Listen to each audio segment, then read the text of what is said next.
అభ్యంతరం లేని ప్రభుత్వ స్థలాల్లో 2019 అక్టోబర్ 17 నాటికి గ్రామీణ ప్రాంతాల్లో దారిద్ర్య రేఖ అనగా రేషన్ కార్డు కలిగి ఉన్న కుటుంబాల వారు నిర్మించుకున్న ఇళ్లను క్రమబద్ధీకరించాలని ప్రభుత్వం నిర్ణయించింది.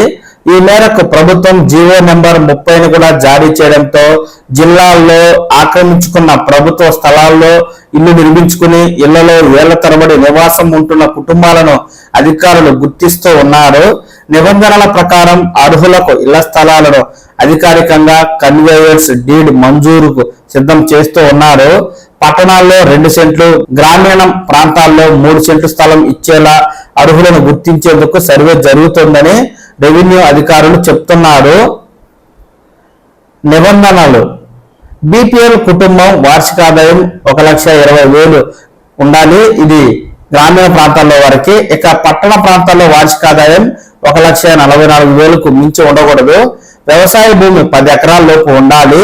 ఆదాయ పన్ను చెల్లింపుదారులకు వర్తించదు. 4 చక్రాల సొంత వాహనం ఉండకూడదు.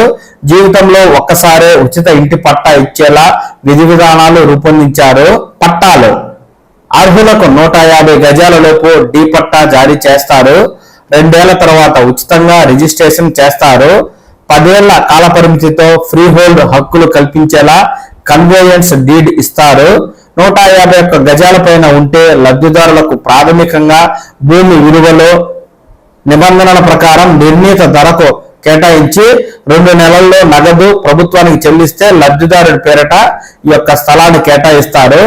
అర్హులు ఎవరంటే ప్రభుత్వ భూముల్లో ఆర్సీసీ, అస్బెస్టాస్, పైకప్పులు, ఇటుక గోడలతో ఇళ్ల నిర్మాణాలను మాత్రమే పరిగణనలోకి తీసుకుంటారు. లబ్ధిదారుడి కుటుంబం ఏ ఒక్కరికి రాష్ట్రంలో సొంత ఇంటి స్థలం, ఇల్లు ఉండకూడదు. గతంలో కేంద్ర రాష్ట్ర ప్రభుత్వ గృహ నిర్మాణ పథకాల్లో లబ్ధిదారులుగా ఉండకూడదు. కుటుంబంలోని మహిళలకు మాత్రమే క్రమబద్ధీకరణకు అర్హులుగా గుర్తించి మహిళల పేరుతో మాత్రమే పట్టా అలాగే ఉచితంగా రిజిస్ట్రేషన్ చేయడం జరుగుతుంది. దరఖాస్తు చేయని వాటిని ఆక్రమణలుగా గుర్తించి తొలగిస్తారు. డిసెంబర్ నెలాఖరులోగా గ్రామ వార్డు సచివాలయాల్లో అవసరమైన పత్రాలు జత చేసి దరఖాస్తు అందజేయాలి. వీటిపై విఆర్ఓ, తహసీల్దార్, ఆర్డీఓ విచారించి ఉన్నతాధికారులకు నివేదిస్తారు. జిల్లా అధికారిక కమిటీ తుది నిర్ణయం అయితే తీసుకుంటుంది. ఈ విధంగా గ్రామీణ ప్రాంతాల్లో ప్రభుత్వ స్థలాలను ఆక్రమించి ఇల్లు నిర్మించుకుని కరెంటు అలాగే పంచాయతీల్లో పన్ను కడుతున్న వారు ఈ యొక్క కరెంటు బిల్లు అలాగే పన్ను కాగితాలతో మీరు మీ యొక్క ఆధార్ కార్డు తీసుకుని గ్రామ వార్డు సచివాలయాల వద్దకు వెళ్ళి ఈ ఏడాది డిసెంబర్ చివరి నాటికి దరఖాస్తు చేసుకున్నట్లయితే అది కూడా ఇంటి మహిళ పేరుతో దరఖాస్తు చేయాలి. అలా దరఖాస్తు చేసుకున్న వాటిని విఆర్ఓ, తహసీల్దార్, ఆర్డీఓ విచారించి మీకు నిబంధనల మేరకు అర్హత ఉన్నట్లయితే ప్రభుత్వం ఇంటిని అంటే 3 సెంట్ల వరకు ఉచితంగా రిజిస్ట్రేషన్ చేస్తుంది.